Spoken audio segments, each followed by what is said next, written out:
What's up, everybody? It's Luke James, not the singer. If you're looking to get your music reviewed, you can hit up this email that's right here. But today, we're going to talk about this album from Cisco Kid called 10 Rhymes or 10 Dimes. Now, Cisco Kid is a rapper residing in Washington, D.C., and if you want to check out this project as well as his other music and his sites, just take a look at the information box I got for you underneath this video. Now, one of the cool things with this project is that you do get some stand-up comedy interludes throughout, and they are actually pretty funny. I think they help add a lot of personality to this project, and they do break it up a little bit as well. Now, you are also going to get some very personal content on here, and I think that's one of the things that really shines through for Cisco Kid.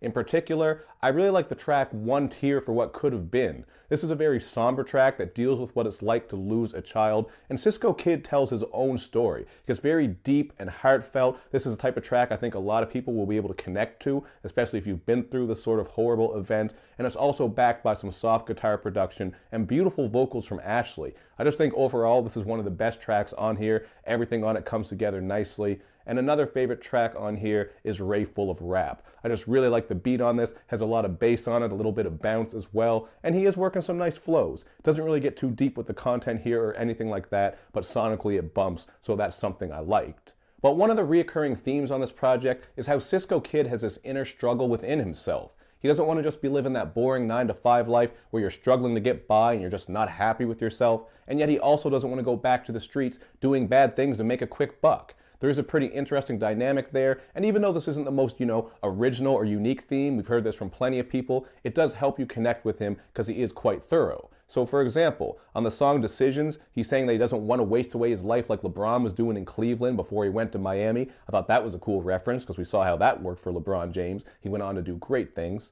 Although, he did go back to Cleveland and do great things there as well. But still, sometimes you got to make a change. And then on Suicidal, he spits that if it don't work in rap, then the kid's going to be back in the trap. I thought that was a nice line, had a good flow to it. And on this song, he also says another line about how he would rather die than get stuck in the 9-to-5. So this is something you're going to hear a lot of on this project. I think he comes through with this idea quite well. He is conveying his messages, and it does help you connect with them. Anyone can relate to that shit. Maybe you're not someone who wants to be in the streets necessarily, but you know what it's like to work that 9-to-5 grind where it's just the same shit over and over, and you're not always perfectly happy. But there are a couple negatives with this album, one of them being that it is an hour and 10 minutes long. That is just a long-ass album for anybody. You will notice that the mixing is off and on throughout here as well. It's very uneven and sounds more like some home cooking than professional studio work, but there are some other issues as well. It often seems a little bit like a paint-by-numbers album, and what I'm saying by that is that, a lot of these tracks are just very cliche. You're not getting a lot of original ideas, concepts, or approaches.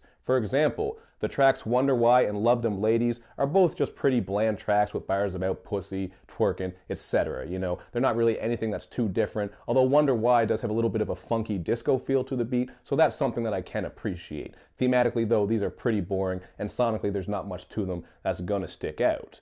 Now, you also get a pretty bland club track with Club Kidz. This one has some very outdated synth production, and you're going to notice some of that production on a lot of this project, man. A lot of these beats have some very cheap drum kits and synth kits. They don't come together too well at all. And then without Wildn, we get this sloppy electro/dance infused type of track. There is also an original Lil Wayne feature on here, but I thought it was terrible, man. It's just that auto-croon wheezy. He's not flowing that well or saying anything that great. This just sounds like some shit maybe he had at the bottom of his list, and he just kind of threw it over to Cisco Kid. Not saying that in any type of rude way, but this was not a strong wheezy feature, and this track overall was very sloppy.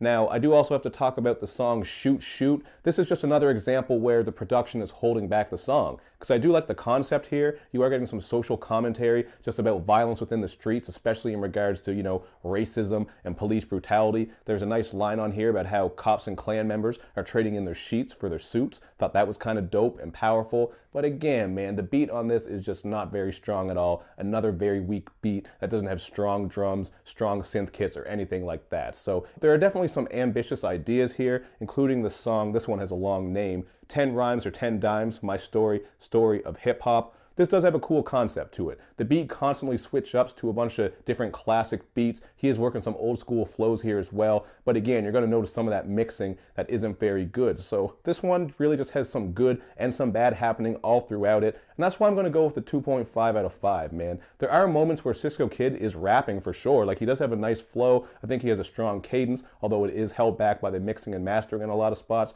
And I just think this one could have been cut back and just have, could have been engineered better, man. Better audio quality would have gone a long ass way here. So I think that's all I really have to say about this one. I do think it's worth a listen. Like, if you skim through here, I think you'll like a couple of tracks. I certainly did, but this isn't a great project. Really, it's just pretty average. So 2.5 feels fair to me. You guys can check it out for yourself and then hit me up in the comment section with your thoughts. And of course, man, make sure you do all that good YouTube and social media stuff. You know where I'm at, so show me love and show me lots of it. Thank you for watching, everybody. I will see you next time.